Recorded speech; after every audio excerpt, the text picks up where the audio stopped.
Amen. Turn to Great Controversy. Page 23.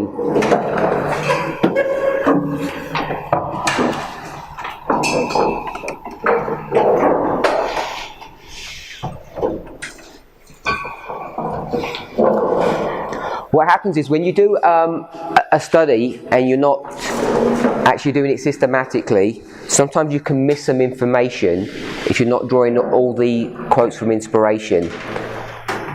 We looked at Matthew 23 and 24, and the primary chapter you'd go to discuss that would be Desire of Ages, page 69. Sorry, chapter 69. But obviously the other chapter that you'd go to would be Great Controversy, chapter 1, and we never actually looked at that. So you just want to look at Great Controversy, chapter 1, read a couple of paragraphs from there. GC, page 23, paragraph 1. 2 days before the Passover, when Christ had for the last time departed from the temple, after denouncing the hypocrisy of the Jewish rulers, he again went out with his disciples to the Mount of Olives, and seated himself with them upon the grassy slope overlooking the city. Once more he gazed upon its walls, its towers, its palaces. Once more he beheld the temple in its dazzling splendour, a diadem of beauty crowning the sacred mount. 1,000 years before, the psalmist had magnified God's favour to Israel in making her holy house his dwelling place. In Salem also is his tabernacle, and his dwelling place in Zion. He chose the tribe of Judah, the Mount Zion which he loved, and he built his sanctuary like high palaces. The first temple had been erected during the most prosperous period of Israel's history. Vast stores of treasures for this purpose had been collected by King David, and the plans for its construction were made by divine inspiration. Solomon, the wisest of Israel's monarchs, had completed the work. This temple was the most magnificent building which the world ever saw. Yet the Lord had declared by the prophet Haggai concerning the second temple, "The glory of this latter house shall be greater than the former. I will shake all nations, and the desire of all nations shall come, and I will fill this house with glory, saith the Lord of hosts." After the destruction of the temple by Nebuchadnezzar, it was rebuilt about 500 years before the birth of Christ by a people who from a lifelong captivity had returned to a wasted and almost deserted country. There were then among them aged men who had seen the glory of Solomon's temple, and who wept at the foundation of the new building, that it must be so inferior to the former. The feeling that prevailed is forcibly described by the prophet. "Who is left among you that saw this house in her first glory? And how do you see it now? Is it not in your eyes, in comparison of it, as nothing?" Then was given the promise that the glory of this latter house should be greater than the former. But the second temple had not equalled the first in magnificence, nor was it hallowed by those visible tokens of divine presence which pertained to the first temple. There was no manifestation of supernatural power to mark its dedication. No cloud of glory was seen to fill the newly erected sanctuary. No fire from heaven descended to consume the sacrifice upon its altar. The Shekinah no longer abode between the cherubim in the most holy place. The ark, the mercy seat, and the tables of the testimony were not to be found therein. No voice sounded from heaven to make known to the inquiring priest the will of Jehovah. For centuries, the Jews had vainly endeavoured to show wherein the promise of God given by Haggai had been fulfilled. Yet pride and unbelief blinded their minds to the true meaning of the prophet's words. The second temple was not honoured with the cloud of Jehovah's glory, but with the living presence of one in whom dwelt the fullness of the Godhead bodily, who was God himself manifest in the flesh. The desire of all nations had indeed come to his temple when the man of Nazareth taught and healed in the sacred courts. In the presence of Christ and in this only did the second temple exceed the first in glory. But Israel had put from her the proffered gift of heaven. With the humble teacher who had that day passed out from its golden gate, the glory had forever departed from the temple. Already were the Saviour's words fulfilled. Your house is left unto you desolate. Matthew 23, 38. So we've discussed all of that in class. The disciples had been filled with awe and wonder at Christ's prediction. We're in 24.3 now. The disciples had been filled with awe and wonder at Christ's prediction of the overthrow of the temple, and they desired to understand more fully the meaning of his words. Wealth, labour and architectural skill had for more than 40 years been freely expended to enhance its splendours. Herod the Great had lavished upon it both Roman wealth and Jewish treasure, and even the emperor of the world had enriched it with his gifts. Massive blocks of white marble of almost fabulous size, forwarded from Rome for this purpose, formed a part of its structure. And to these the disciples had called the attention of their master, saying, "See what manner of stones and what buildings are here." Mark 13:1. To these words Jesus made the solemn and startling reply, "Verily I say unto you, there shall not be left here one stone upon another that shall not be thrown down." Matthew 24 verse 2. With the overthrow of Jerusalem, so this is where we want to get to. With the overthrow of the Jerusalem, the disciples associated the events of Christ's personal coming in temporal glory to the throne of universal empire, to punish the impenitent Jews and to break from off the nation the Roman yoke. The Lord had told them that he would come the second time. Hence, at the mention of judgments upon Jerusalem, their minds reverted to that coming. And as they were gathered about the Saviour upon the Mount of Olives, they asked, "When shall these things be, and what shall be the sign of thy coming and of the end of the world?" That's verse 3. So we've discussed all of this, the merging of the destruction of Jerusalem and his second advent. And the reason that they're merging it is because he's already told them that he's going to come a second time. They don't understand the connection between his first advent and the second. Even though he's told them that he's going to die, they don't fully accept that. They're not listening to that. But they do recognize he's going to come back a second time. Why would they accept that he's going to come back a second time? Why would they accept that readily?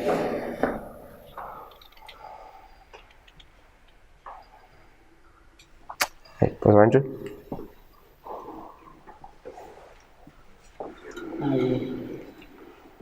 I think because they had in mind that they are the last church, and since Jerusalem is going to be destroyed, and Christ has promised to come back, that gives them a chance.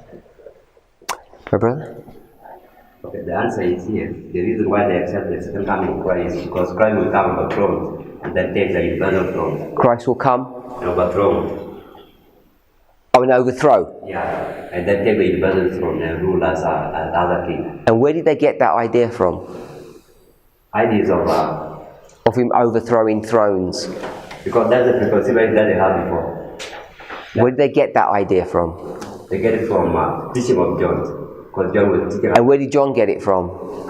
So from Jews, because it was where did the Jews get it from? Because you say it was like a preconceived idea, so you make it sound like it was a wrong idea. So, Money, where did the Jews get all these ideas from? So Jews, they were the one who invented it, but it was not there before. They invented it. Yeah. So you think they just made it up, my brother? I think they had studied the scriptures and the prophecies of for coming Messiah, but they misunderstood how he would come. And so they when they saw Christ, they believed that he has come, the Lord has come to take off the yoke of bondage from the Romans. Okay, so they didn't. So I say that they invented it, but okay. There's a problem that Messiah will come on throne and come rule the throne of David. So then from that point, they understand that one to be literal rather than spiritual. Do you think it's going to be literal? Eh? Which one? Sitting on David's throne. So yeah, they understand that Messiah. Oh, yeah. Do you think it's going to be literal? He's going to sit on David's throne? In the scripture, my understanding. Hopefully they should be the same. Your understanding of scripture. Do you believe he's going to literally do that? You don't believe that Jerusalem's going to literally come down to earth and he's going to be sitting literally in Jerusalem and ruling David's kingdom? So I believe so. So you believe the same as the Jews? So all I'm just saying is that this sort of fanciful idea isn't that fanciful. They get it from Scripture. They believed in the literal coming, and so do we. So all I want to say is it says the Lord had told them that he would come a second time, and the reason why they accept that is because when they look at him now, he's not the right kind of Messiah. He's sort of like Messiah step 1, which they never heard of, because they don't understand about his role to put away sin and to be a lamb that's going to die. They don't understand about that, but they can see that he's not coming in the right way. So when he says, I'm going to go back and come again, they say, okay, so when you come back the second time, then you're going to do your proper job and rule properly. So they accept that. When we see in book of Acts chapter 1, we see that idea when they ask him about the times and seasons. In Acts chapter 1. But remember, Acts chapter 1 is after this. Yeah. In Acts chapter 1, verse 8.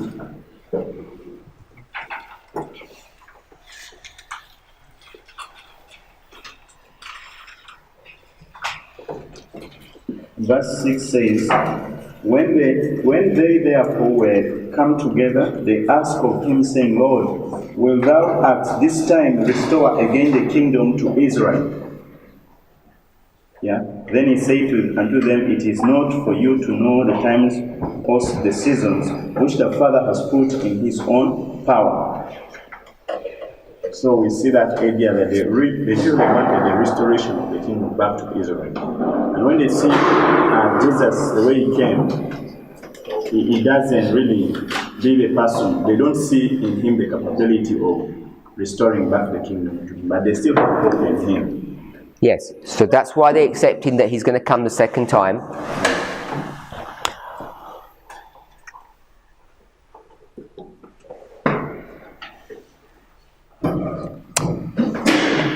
Hence at the mention of judgments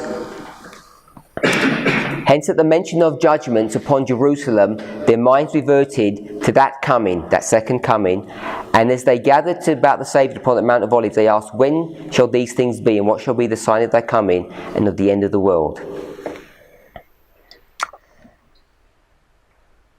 So the question in Acts 1:6, is that the same question they're asking here in verse 3? No.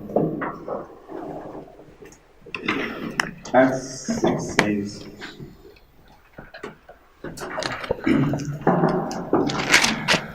Acts 1:6.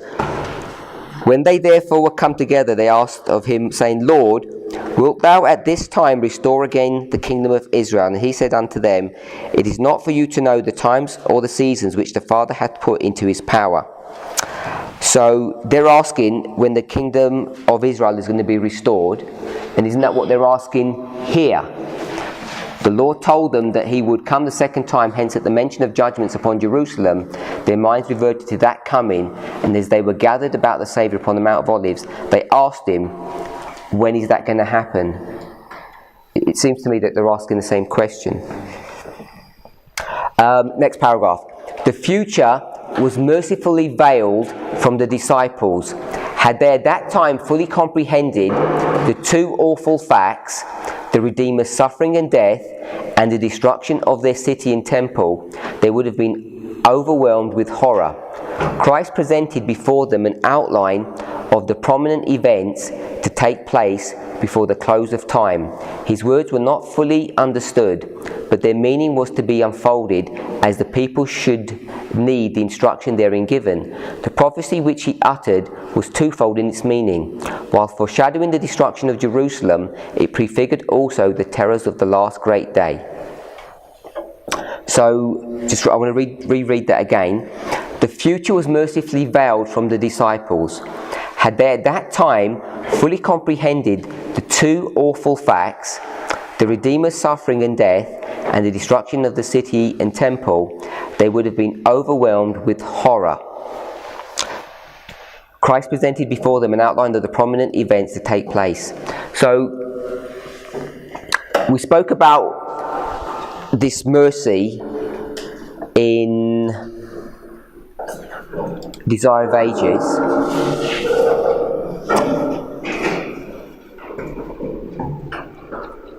can you remember what page that was?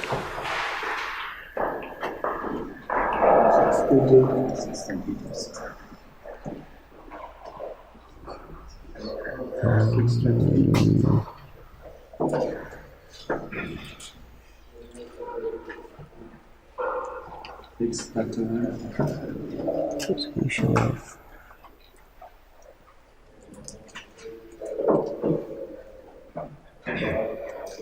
628.1. Jesus did not answer his disciples by taking up separately the destruction of Jerusalem and the great day of his coming. He mingled the description of these two events. Had he opened to his disciples future events as he beheld them, they would have been unable to endure the sight. In mercy to them, he blended the description of the two great crises, leaving the disciples to study out the meaning for themselves. When he referred to the destruction of Jerusalem, his prophetic word reached beyond that event to the final conflagration in that day when the Lord shall rise out of his place to punish the world for their iniquity. So we described that his mercy was in not describing this 1260, but in great controversy she describes it slightly differently.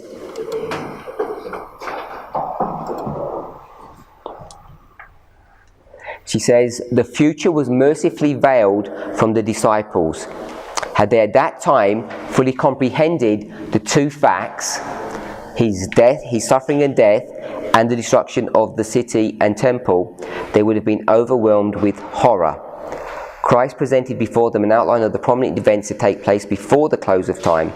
His words were not fully understood, but their meaning was to be unfolded as the disciples should need instruction therein. The prophecy which he uttered was twofold in its meaning. While foreshadowing the destruction of Jerusalem, it prefigured also the terrors of the last great day. So she's virtually saying the same thing, but she's added in that he's not going into any detail about how he's going to die and also the destruction of the city. Because if he had, they would have been overwhelmed with horror. And so this is a slightly different version. It mentions about the cross, and he doesn't go into the details of the destruction of Jerusalem. Just read the next paragraph. Jesus declared to the listening disciples the judgments that were to fall upon the apostate Israel, and especially the retributive vengeance that would come upon them for the rejection and crucifixion of the Messiah. Unmistakable signs would precede the awful climax. The dreaded hour would come suddenly and swiftly, and the Saviour warned his followers, when ye therefore shall see the abomination of desolation spoken of by Daniel the prophet, stand in the holy place, let them which be in Judea flee into the mountains. When the idolatrous standards of the Romans should be set up in the holy ground, which extended some furlongs outside of the city walls, then the followers of Christ were to find safety in flight. When the warning sign should be seen, those who would escape must make no delay. Throughout the land of Judea, as well as in Jerusalem itself, the signal for flight must be immediately obeyed. He who chanced to be upon the housetop must not go down into his house, even to save his most valued treasures. Those who are working in the fields of vineyard must not take time to return for the outer garment laid aside while they should be toiling in the heat of the day. They must not hesitate a moment lest they be involved in the general destruction. Just want to go back. He says, Jesus declared to the listening disciples the judgments that would fall upon the apostate Israel, and especially the retributive vengeance that would come upon them for their rejection and crucifixion of the Messiah. Unmistakable signs would precede the awful climax.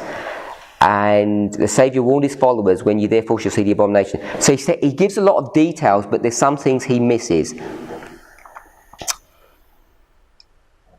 I think that's all I want to say about that. So does anybody want to make any comments on that?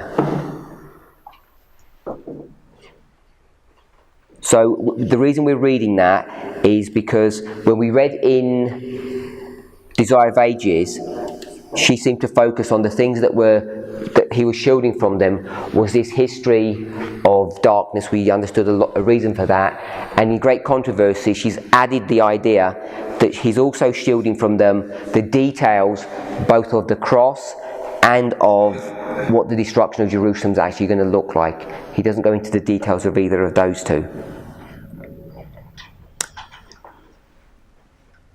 So if we're okay with that, I want to come back and just review what we did yesterday. So we're trying to find out what all these things mean.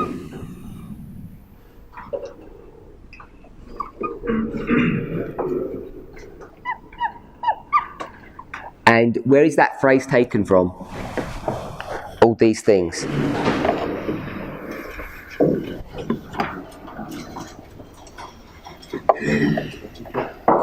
Matthew 24, verse 34.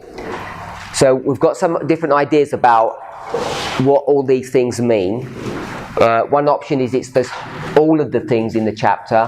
One option is it's just these things here at the end. And another one is it's both the first part and the second part, which is the two questions, which is Jerusalem and I'll just put the world.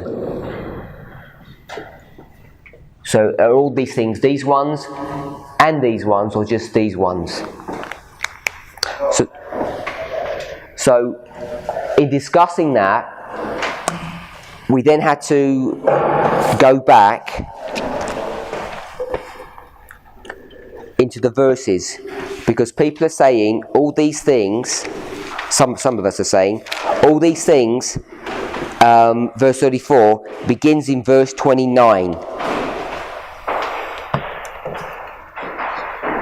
So, for someone who's going for this option number 2, and you want to begin it in verse 29, just remind us, because we discussed this yesterday, why you want to take all the things and bring them back to 29. Why do all the things only begin in 29? Why is that the beginning of them? So, who has a fixed opinion about number 2? Anyone else? Everyone else is open, they don't have an opinion. They're waiting.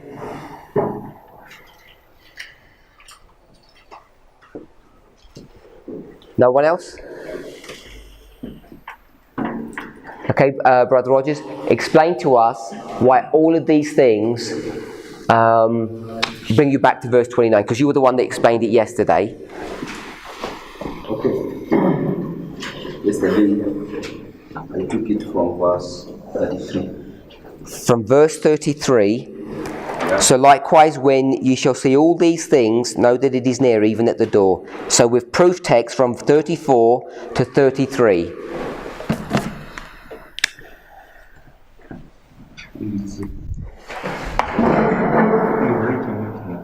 Okay, here it is.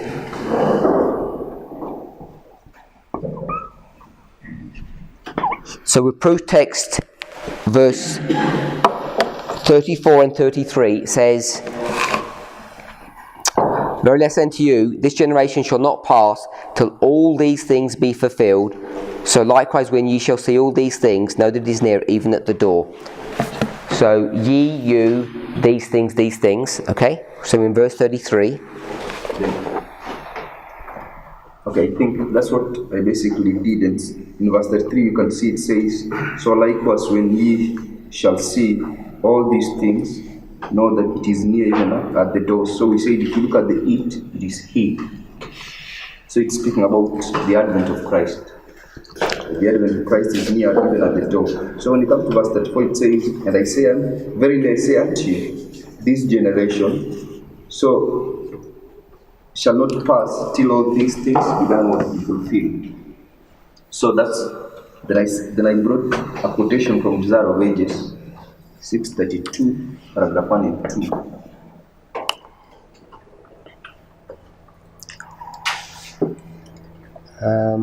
So let me find that one.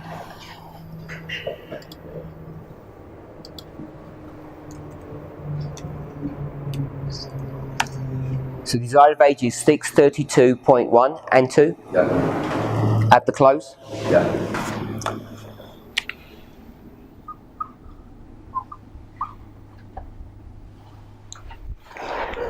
At the close of the great papal persecution, Christ declared the sun should be darkened and the moon should not give her light.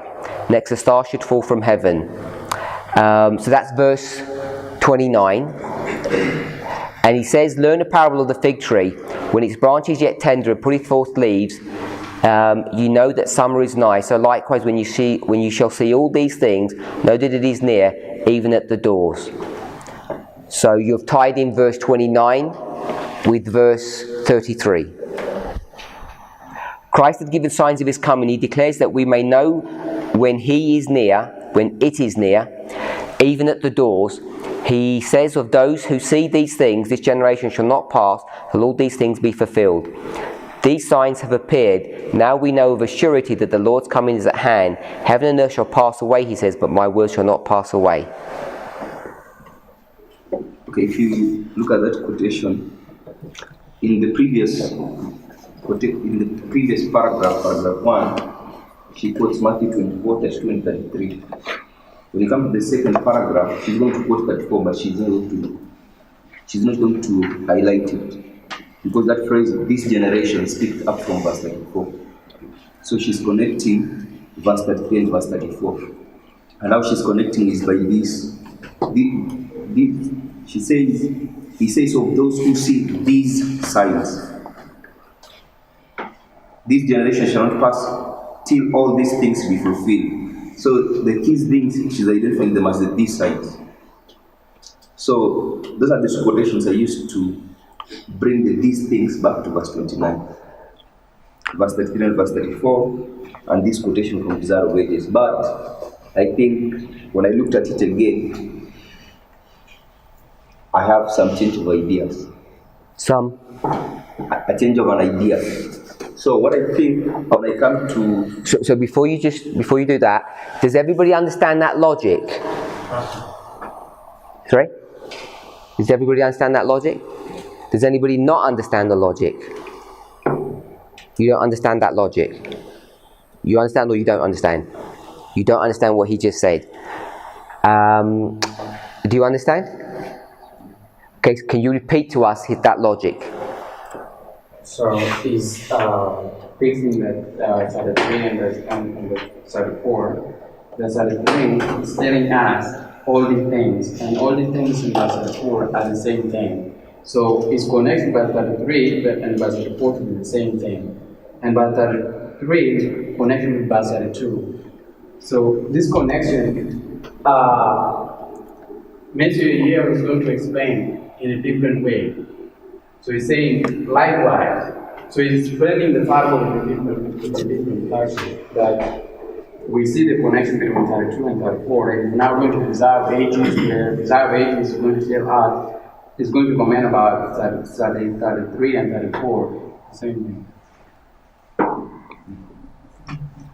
Did that make sense? Explain it then, please. That there is connection between verse 33 and 34. All these things in both verses. Okay. And the comment is in Desire of Ages 6:32. What comment? By Sister White. But you need to explain that.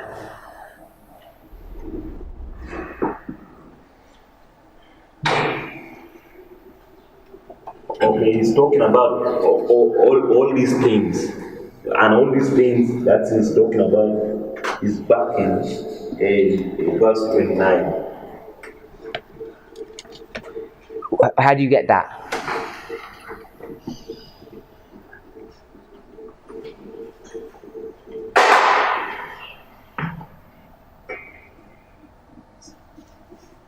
You've got to explain. You can't just tell me Spirit of Prophecy quote and I have to work it out myself. You need to work it out for me. Tell me how you're getting that.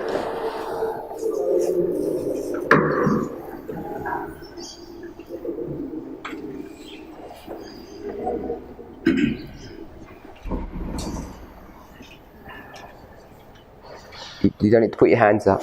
You carry on. Not sure? Okay, so the first thing I want us to notice that when my brother said he agreed with that, he added one more piece of logic that Brother Rogers didn't mention, because he picked up the word likewise in verse 33, and I don't think Brother Rogers mentioned that. He did? Okay, so tell me what likewise is doing for us. Likewise, I think what is doing to us is connecting 32 and 33. Okay, did you connect 32 and 33? I don't think he did. I explained his logic. I'm not asking you to explain logic. I'm just saying that my brother added one more piece of logic. He agreed you can connect 34 and 33, but he also connected 32, and Brother Rogers didn't do that. He just took us to the Desire of Ages quote, and the Desire of Ages quote has those two verses together, so that's fine, but you can connect the two verses independent of the Spirit of Prophecy quote. So how did he connect that? Tell us that bit. How did my brother connect 32 and 33? I think this is because of the word likewise. Explain that.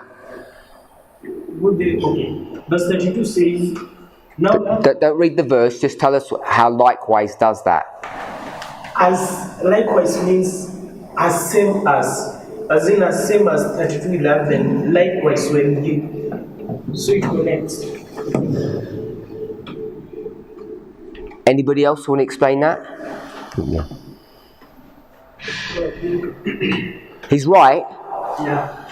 The meaning of the word likewise is in this manner also. In this manner. So according to the meaning. So what does in this manner mean? The same as the preceding. The same as. And you said at the back?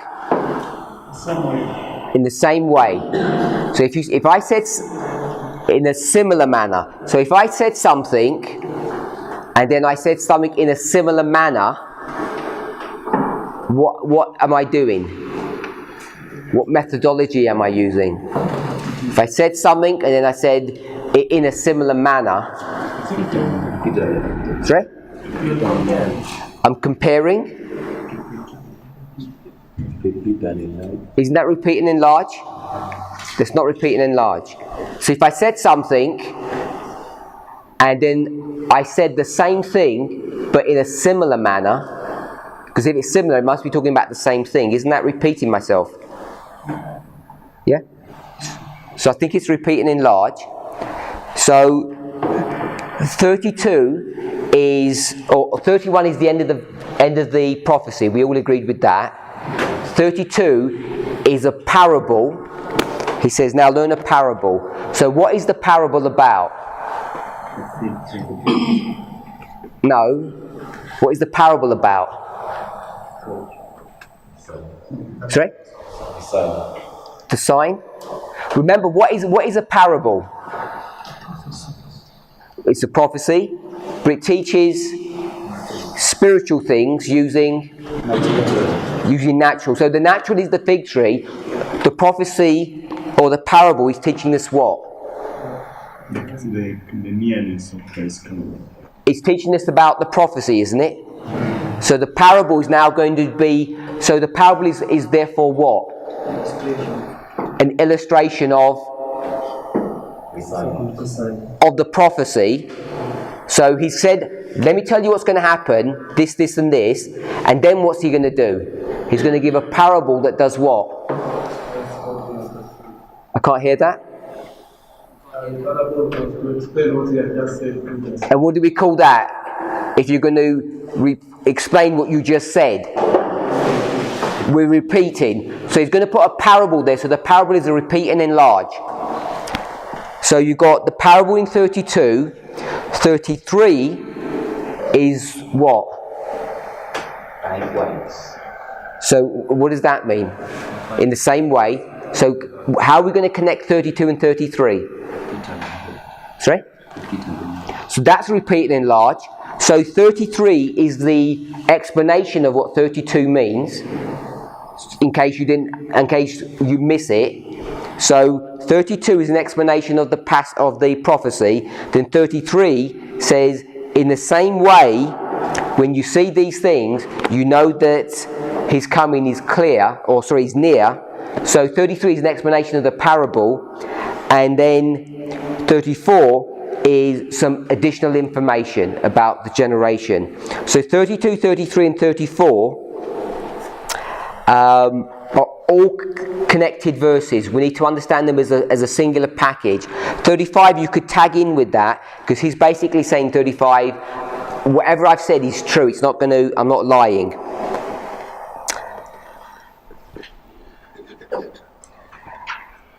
We haven't tackled obviously verse 36. So once we've done that, when it says, when his branch is yet tender and putteth forth leaves, you know that summer is nigh. Then we want to understand, when is his branch tender and when does it put forth leaves, so that you know summer is nigh. So verse 33 explains verse 32, and verse 32 was supposed to explain the prophecy. So using those two things, what is summer? Sister Emma?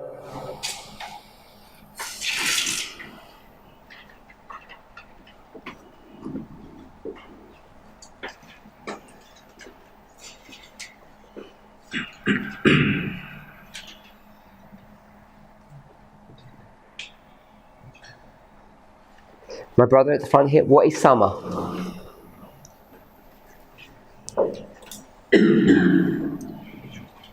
Yes, cannot remember, so I cannot. Sorry? What is summer? Summer is the season of harvest. Sorry? Season of harvest. But I don't want you to explain summer in the context of another parable or another model. Because if you're going to do that, I would ask you, what is autumn? And what are you going to tell me autumn is? Seriously, what will you tell me? What is autumn? You said summer is harvest. What is autumn? What is autumn? I'm not the one who said. I know, but I'm asking you. Well, you laughed at him, so I'm asking you now. What is autumn? Well, it's the end of the year. It's the fall of the year. Is the fall of? The year. It's the end. He said summer is harvest, and you're saying autumn is? Did you say in the end? Yeah. So I'm going to say autumn is harvest. So what is spring? Sowing. And what do you need to present on the 16th day of the first month? So you just said it's sowing time, and now you're telling me it's harvest time. So you got harvest in the spring, summer, and so that's not a good answer to say. But I understand the point you're making. But in this context, tell me what summer is. The end of the world. The end of the world. Yeah, it's really that straightforward. You know that summer is near. Verse 33 explains that. In the same way, when you see these things, you know that it is near. You pick up the near. Yeah? It is near, or he is near, and summer is near. So, I guess we could guess, when it says, when his branch is yet tender and putteth forth leaves, I guess if we could guess that spring. So what spring? Sorry? When the soul seeds shoot from. Yeah, but I want summer is when he comes.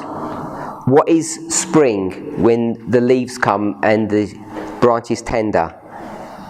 Where the signs are. Where the signs are, which is. Summer is the end where it comes. then springs will be where they expect to see the signs before summer. Are we okay with that? The spring, or when the leaves come up, is the sign that summer is about to come. And what verse is that?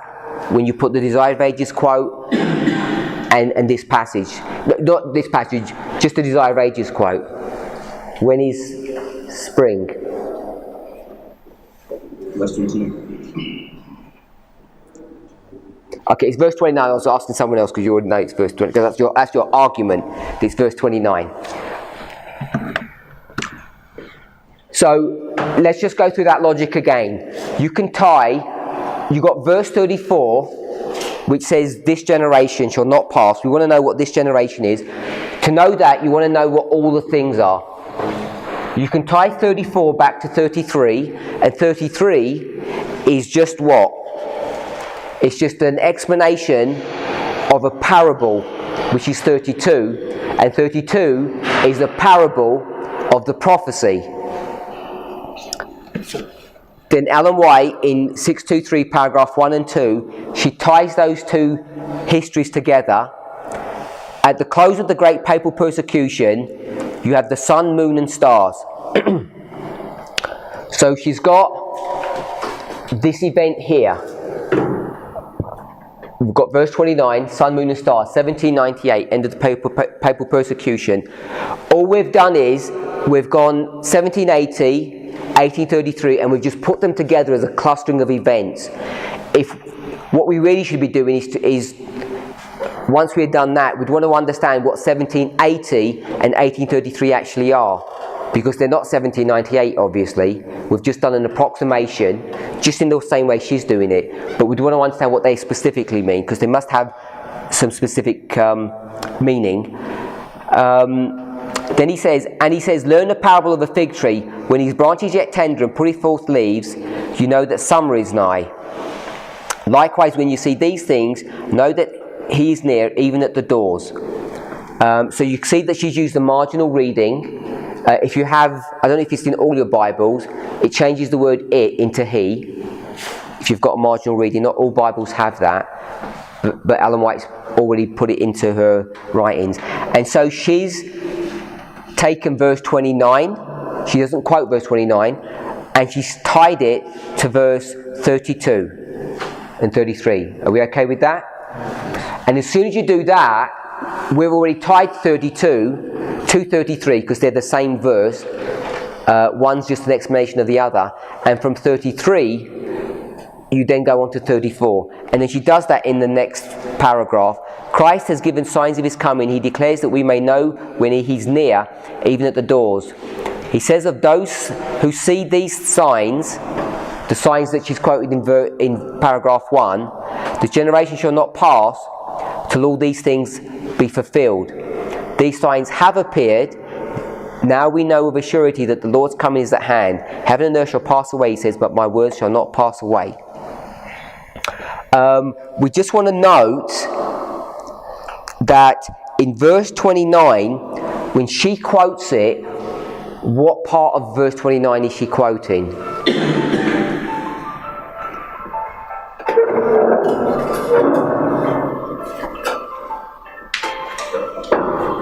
What part of the verse is she quoting?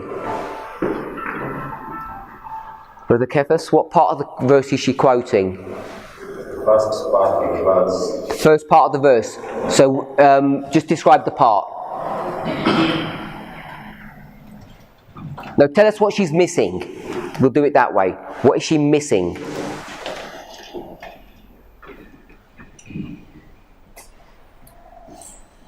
So,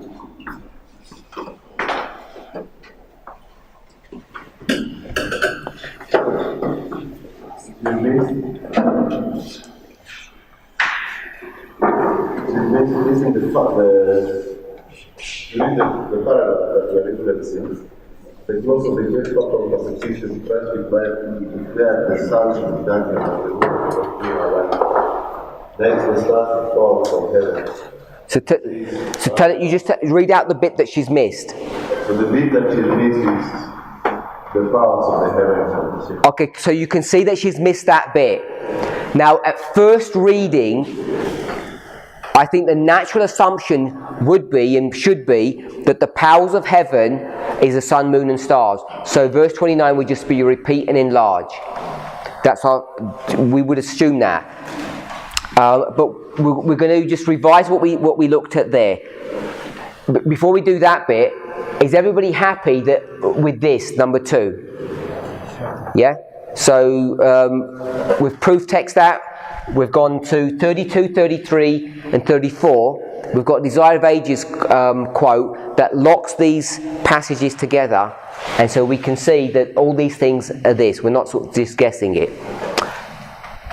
So I think it's that generation, and I want to approach it from the book of Matthew chapter 13.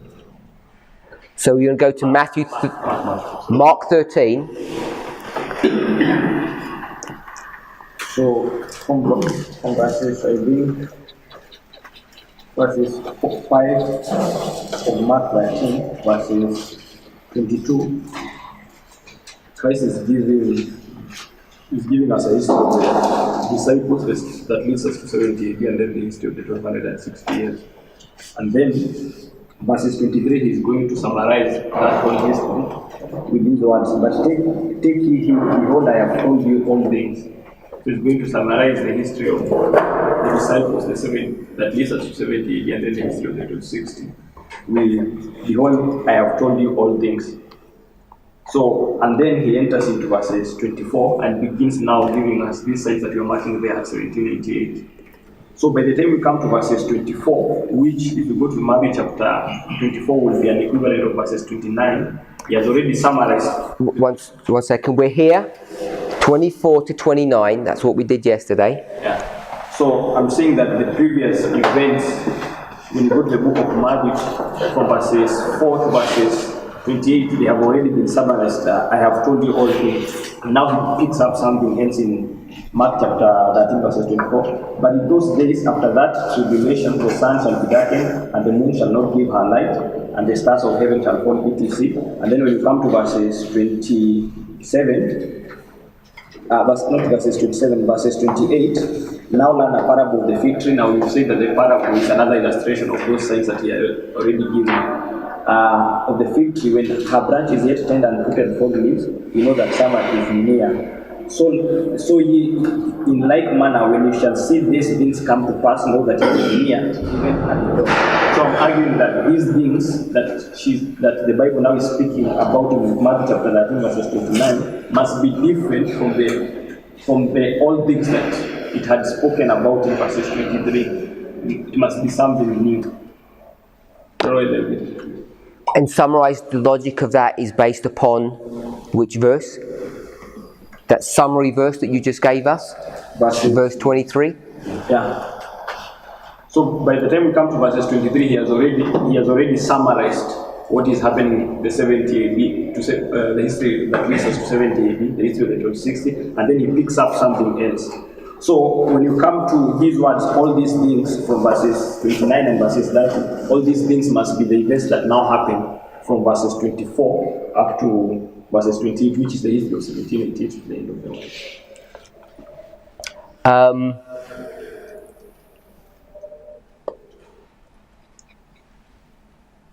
Anybody want to make a comment on that? Does anybody understand that? So, when we read from the end, I can't hear you, sorry. when we read from the end, Desire of Ages, 632. Say that again? Desire of Ages, 632. 632, paragraph 2. You want to read that?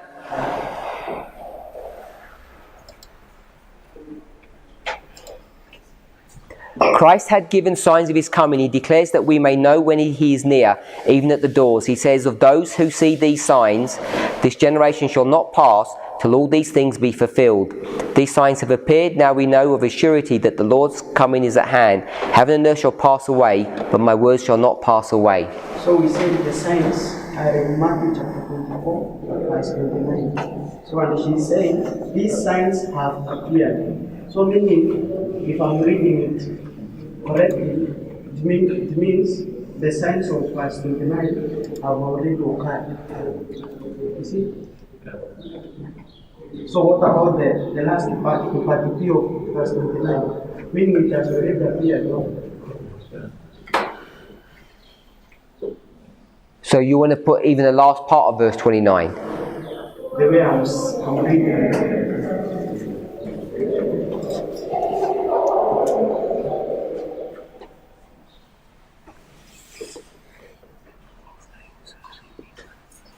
So when he says of those who sees these signs, you're saying you want to put all of verse 29 in. Because we need signs, I probably ask you.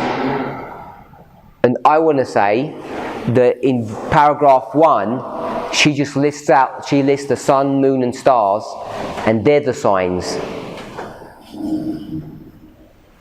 And I'm saying she's deliberately missed out the powers of heaven.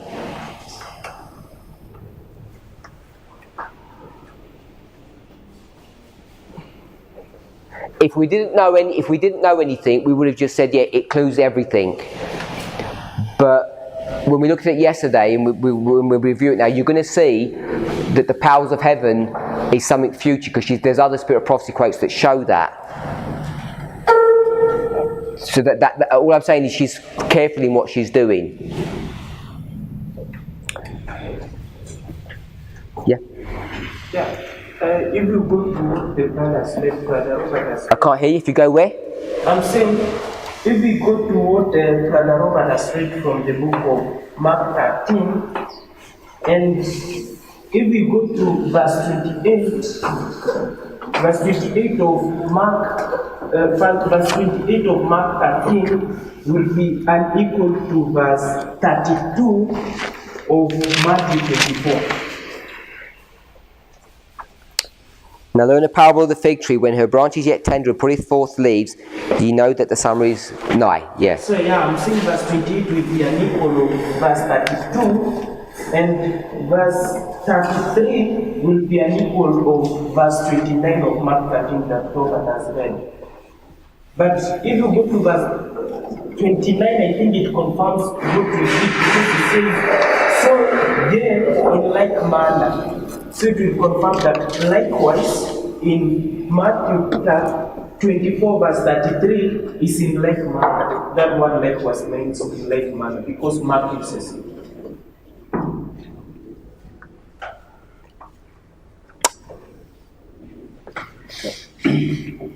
Allow me just deal with that. Desire already 6-2 paragraph 1 and 2, just to bring up something. So if you go to the first paragraph, she says, at the close of the great faithful persecution, Christ declared the sun should be darkened and all those things. That's what she's going to say. So if you take that first paragraph, you can write there the sun, the moon, and the stars.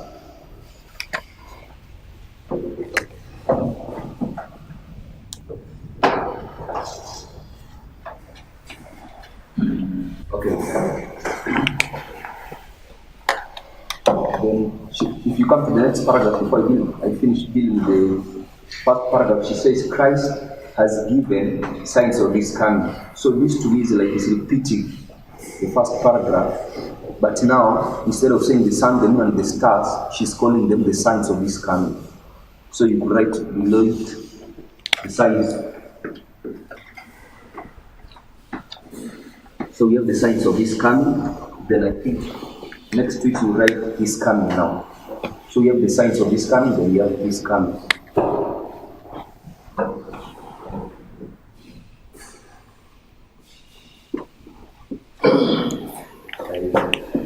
I wanted you separate, you have the signs of his coming in one place, then in some space you have his coming.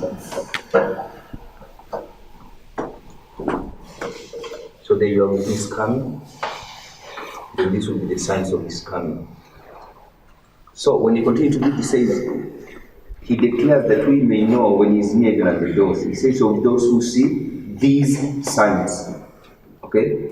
If you can see that. He says of those who see these signs. Now she's going to tell you. He says of those who see these signs, she's going now to pick up a Bible verse and say, this generation shall not pass till all these things be fulfilled. So they don't understand that she's saying that these signs that she's speaking about is the these things in that verse.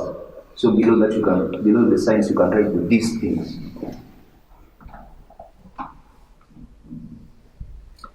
So then if you go back to paragraph 1, she's going to give us a parable. She's going to say, learn the parable of the fig tree.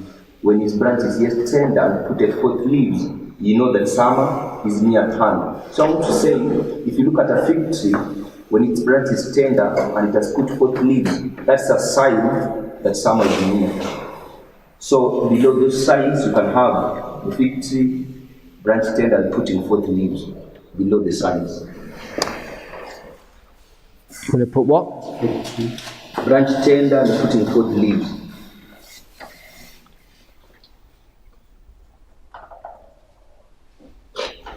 Then saying, now the branch being tender and the putting forth leaves in the case of fig tree is a sign to you that summer is near at hand. So summer will line up with this coming. So that's the I'm understanding that quotation.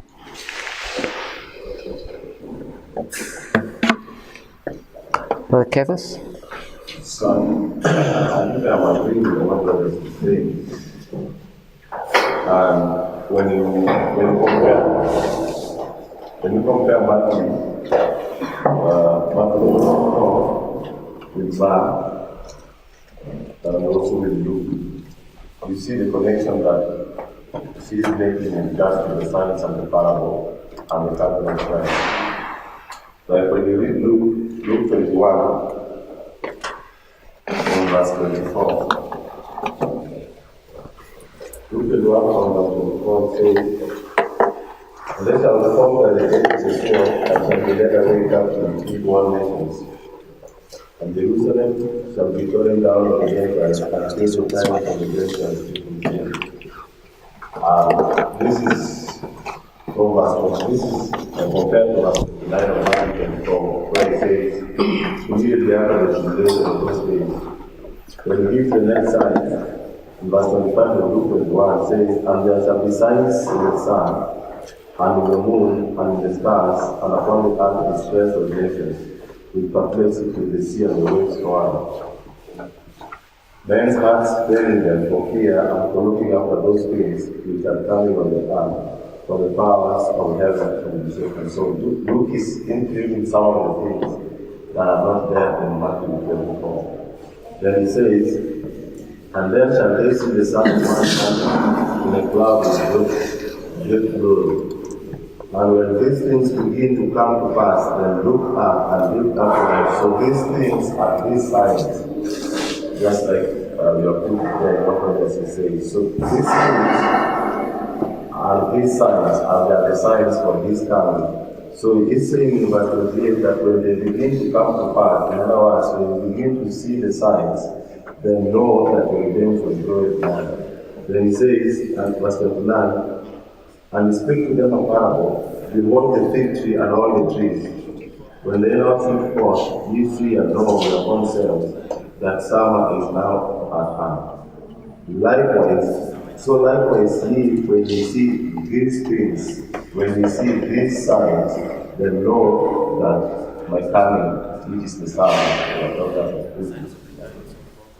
is nigh at hand." So I'm agreeing with his argument that these things, the signs, are also illustrated in the parable as it gives the tendering of the shooting forth of the branch. And in verse 29 of Matthew 24, Sister White has a quote in Signs of the Times, where she also connects these events as we are illustrated there on the board. Signs of the Times of 12 verse 1898.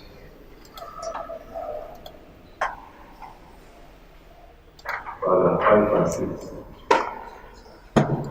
1898. Paragraph 5 and 6. Signs of the Times of 12 verse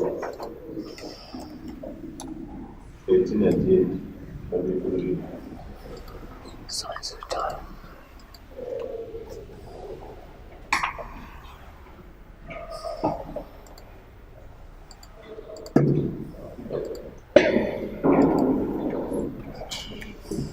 Signs of the times, October. October 6,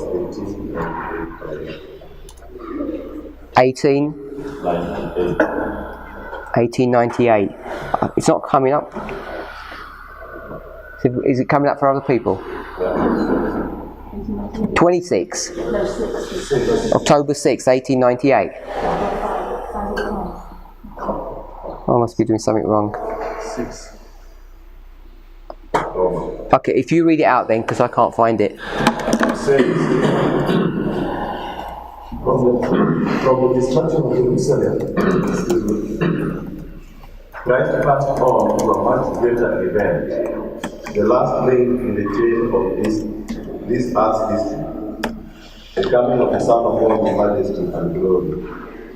Immediately after the tribulation of those days, shall the sun be darkened, and the moon shall not give her light, and the stars shall fall from heaven, and the powers of heaven shall be shaken. So this is verse 29 of Matthew 24.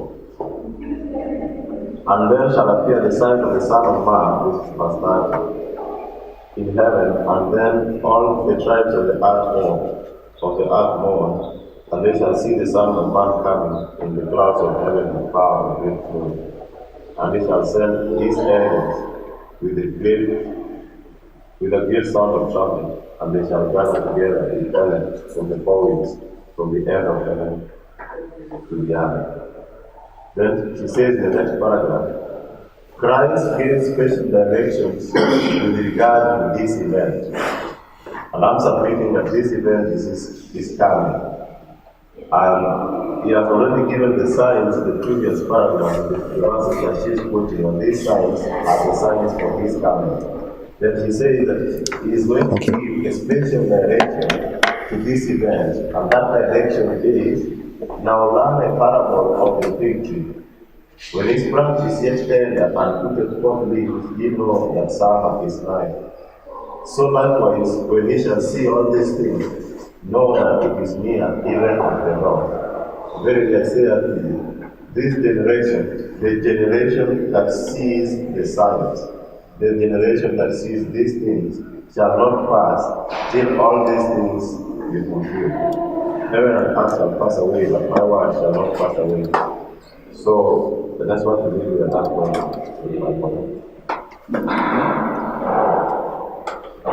So it seems to me the thing that you've picked up from that passage is where she puts in parentheses the generation that sees these signs. That seems to be the more important one. Because paragraph 5 is just quoting from scripture. Yeah. Paragraph 6 is the commentary on that. Yes. But also the first line of the 6th paragraph, where she says that Christ gave special directions with regard to this event. The event there is the second coming. So the direction that she is mentioning is the shooting forth of the branch. But connected with regard is the signs that she has listed out in the previous paragraph.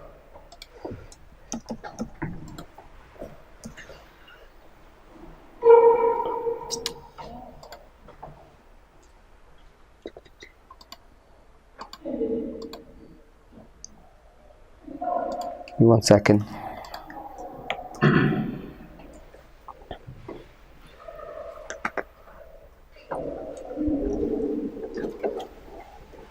Even though we're just marking the sun, moon and stars,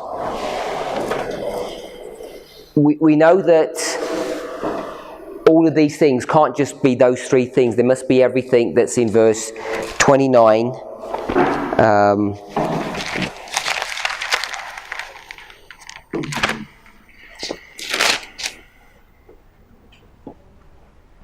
And then 30.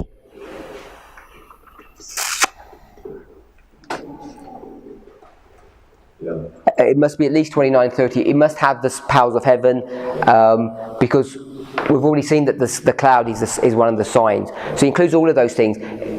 So I'm not trying to deny that, but it seems to me all I'm asking is, where do we want to pick all these things up, and where do we want to start it? So we're okay that we start that in verse 29. Yes. So we've all agreed with that. So let's just review what we did yesterday.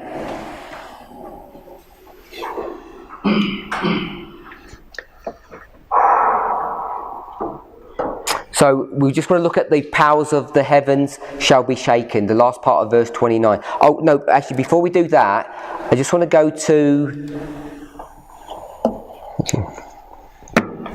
that passage in Mark. I don't know if everybody understood what Brother Robert was saying. Maybe I don't fully understand it. But I just want to go back to that one. It took us to Mark 13:23.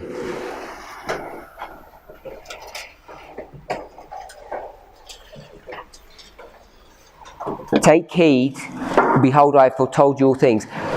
Do you align that with Matthew 24:25? 24:28. Mark 13:23. In Marvel, and then I will. Basically, I'm saying it's the end of the 26 to 28.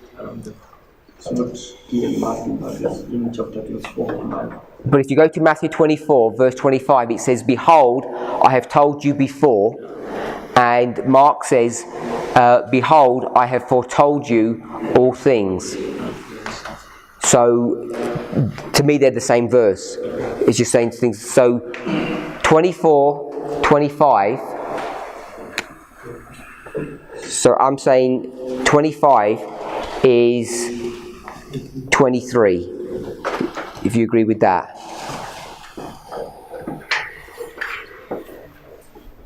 And 25 is here, obviously. But when you read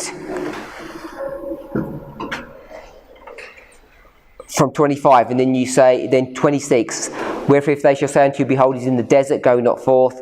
27 is his real second coming, and then 28 is the parable.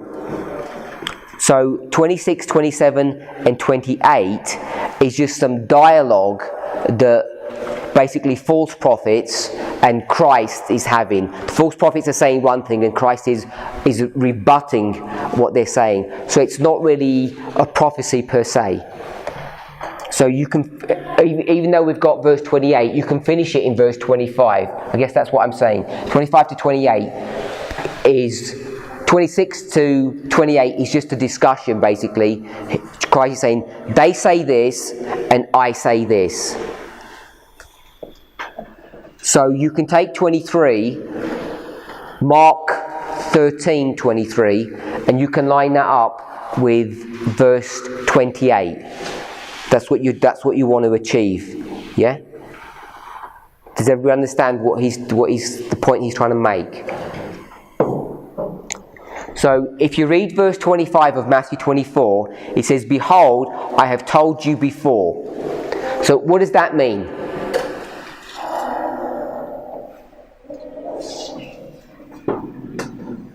You tell us. What was 25? Yeah, just paraphrase 25. I mean, it's so easy. Maybe people don't. Lord, I've told you before, I've already predicted what is coming. So I've already told you, I've made a prediction of what's going to happen. And what is this discussion about what's going to happen? It begins from verse 23. It's the subject of the false Christ and the false prophets. And you could argue the history before. And then verse 26, 27 and 28 just explain what they're saying and what Christ is saying. So verse 25 is basically a conclusion of the passages that have come before. And you can parallel that with verse 23 of Mark 13. So you can parallel verse 25 with verse 23. But in verse 23 of Mark 13, the language is slightly different. It says, I have foretold you all things. So he picks up this phrase, all things, which is the same phrase that you pick in 34. Does that make sense? So you've got all things in 34, but you've also got all things in an earlier verse. So if you're going to bring that passage into Matthew 13, where would you place all things? Of Mark 23. Where would you place that all things? In Matthew. So you place it, the all things here. Yeah, the things of Mark chapter 13 verses 23. So all he's picking up is that you've got all things and all things. It happens twice. He's using an argument that all these things would seem to begin after all of these things. So you've got all these things, and even though it's 25, you can take it up to 28, because 26, 27 and 28 is just a repeat of, or just a statement of what these false Christs and false prophets are saying. The false prophets are going to rise up, and what they're going to say, go into the desert, and he says, no, don't go into the desert because I'm going to come as lightning. And then verse 28 is a proverb or a parable. So all these things are taking you up to this event here. And then you've got this other phrase which says all these things. That's the argument is that... Yeah, so saying they are different. And yes. And the only things that this generation is the second one, not the first one. Does that make sense? No? Or anybody doesn't make sense? Make sense to you? Yeah. So explain it. Yeah, understanding that in Matthew chapter 24, verse 25, behold, I have told you before, is same as Mark chapter 13, verse 23, that all these things now, that the destruction of Jerusalem and the dark ages, it is all these things is falling on another category. Then all these things of Matthew chapter 34 and 33 is same as Mark chapter 13, verse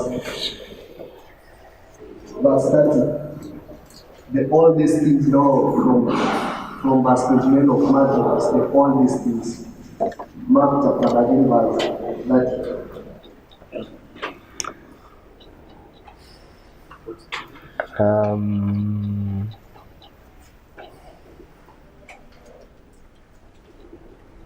Question.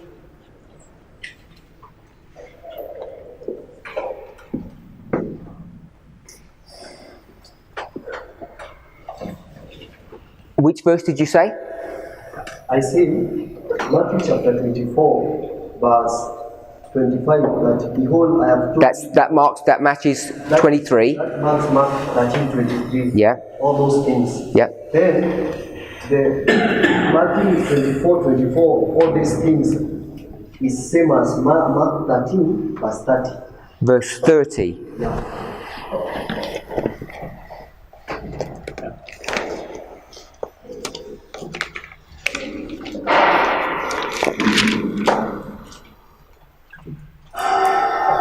Understand to till all these things be done.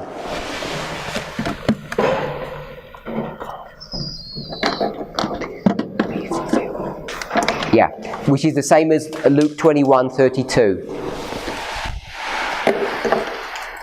Someone had a question? I'm having a question.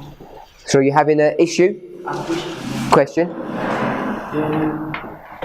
The logic that Brother Rogers was doing about, he said that the signs are the sun, moon, and stars.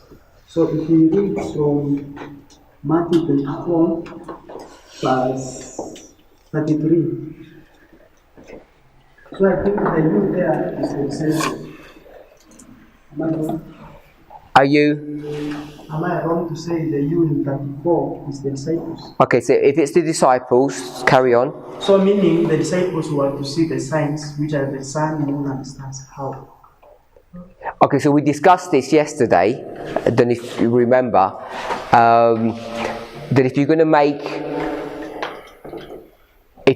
it the disciples, you'll get into problems because we know that they're never going to see those signs because it's thousands of years after, at least over 1,000 years after the events or after their death. When it talks about the tribulation, if that tribulation is the 1260, you know that they could never have seen those signs. We know that it's not going to happen. But Christ is going to merge these two histories together, and he's just going to say, you people that I'm speaking to will see those things. So the question is, how do we understand who the you are? Is it just literally those, I'd say the 12 disciples, is 11 of them, and not even 11 of them there at the moment, it's only 4 or 5 of them. Is he talking about they're the ones that are going to see everything, or is he just talking to his disciples in a symbolic sense and saying, you disciples are going to see something this, and you disciples are going to see something this? So we're here today. Did we see any of this? No. So if you flipped it round the other way and says the ye, it says talking about the Millerites or Ellen White. Ellen White and the Millerites never saw any of these verses, 25 to 20. So if you read through the passage, it says that you will see these things, you will experience these things in those earlier verses, and they never experienced any of those things. So I think we have to be generous with our understanding of who the you are. It's just disciples or Christians throughout the ages, depending on when you were born, when you live, how you experience those events. It reads that it's just one group of people, but we know that it isn't one group of people. And we discussed that if that was the case, then we would have had to have seen some sun, moon and stars in the history of the disciples. And we just don't see that.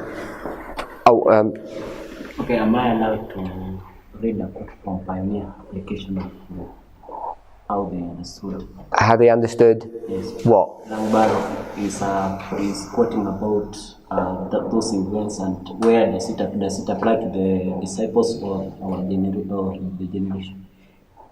Who's it? Loughborough. No, I don't like Loughborough. Don't record that. It's not true, it's a joke.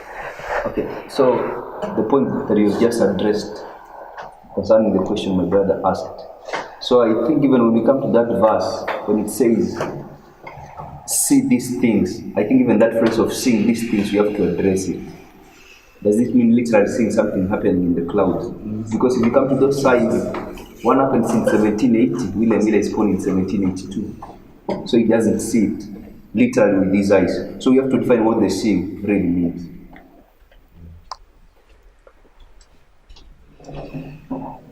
Does everybody understand that? What does it mean to see?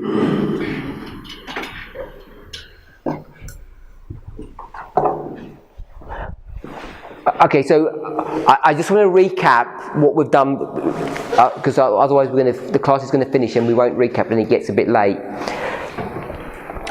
If you go to Luke,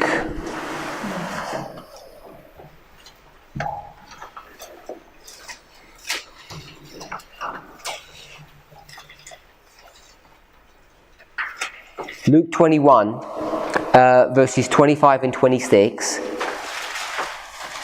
It's here on the board.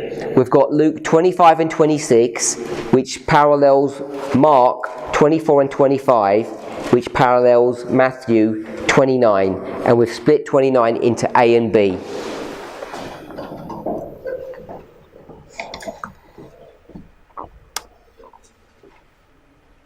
So the first part of 25 says the sun, moon and stars.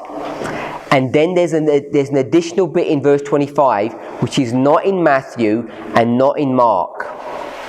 It says, after it says the sun, moon and stars, and upon the earth distress of nations with perplexity, the sea and the waves roaring. Then verse 26, men's heart failing them for fear and for looking after those things which are coming on the earth. So the last part of 25 and the first part of 26 are not in Matthew or Mark. And then the last part of verse 26 says, for the powers of heaven shall be shaken. And that's basically the same as in Matthew and Mark. So we laid out that structure, and then what we saw is that you can have a chiasm, that you can go to 25 and 26, this is Luke, and you can see the sun, moon and stars, and then the earth. It says distress, and upon the earth distress of nations. Then verse 26 says, men's hearts failing them for fear and for looking after those things which are coming on the earth. So we've got earth, and then we've got powers of heaven. So we've got sun, moon and stars, earth, powers of heaven. When we've got sun, moon and stars, we know that the sun, moon and stars are in the heavens. So we've got heaven, earth, heaven. So once we can do that,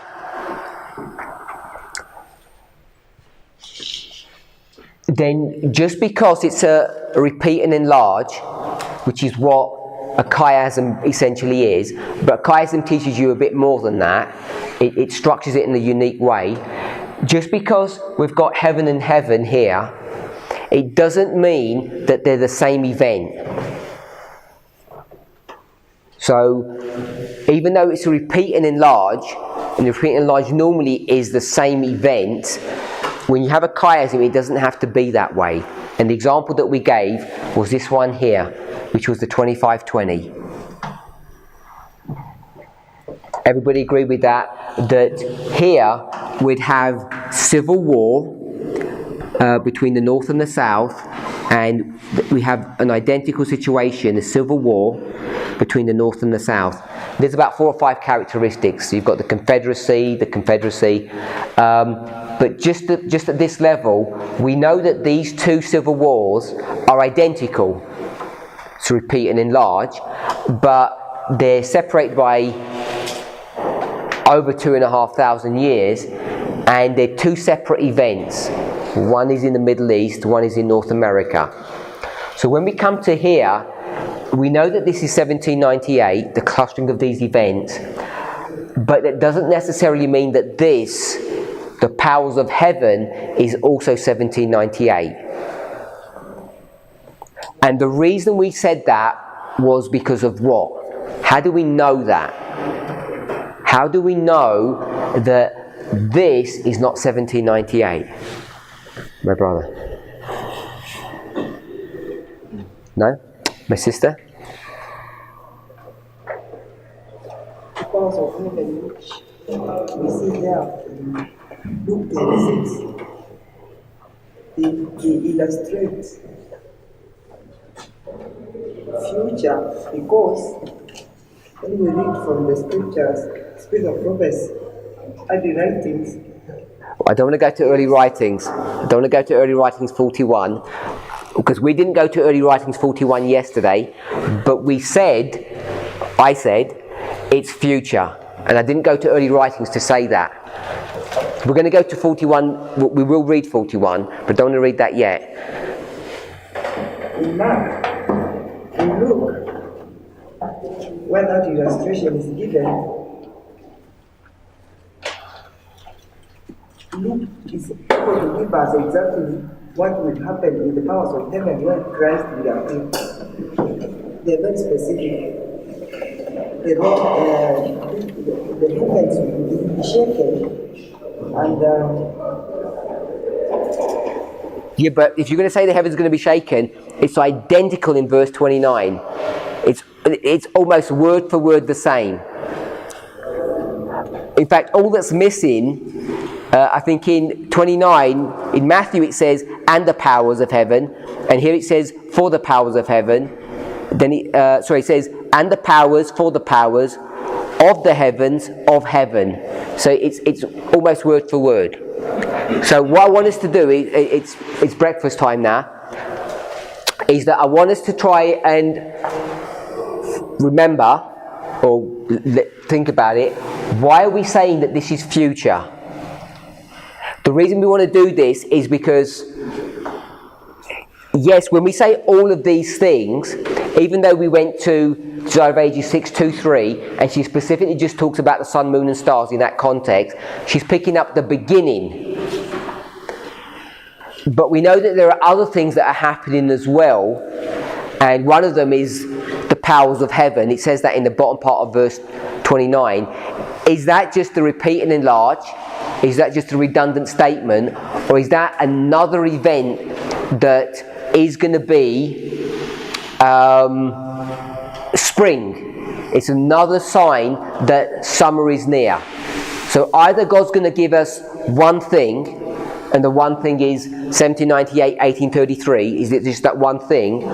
Or is he going to give us more? So that's what we're trying to explore, and we want to see how this is going to do that. The other thing we want to understand is also what the word see means, because not everybody sees the same thing, obviously in the same way. Brother Rogers mentioned that Miller wasn't even alive when the dark day came in 1780, but Ellen White wasn't even alive in 33, so she doesn't see any of that. So let's pray. Heavenly Father, we ask and pray that you would give us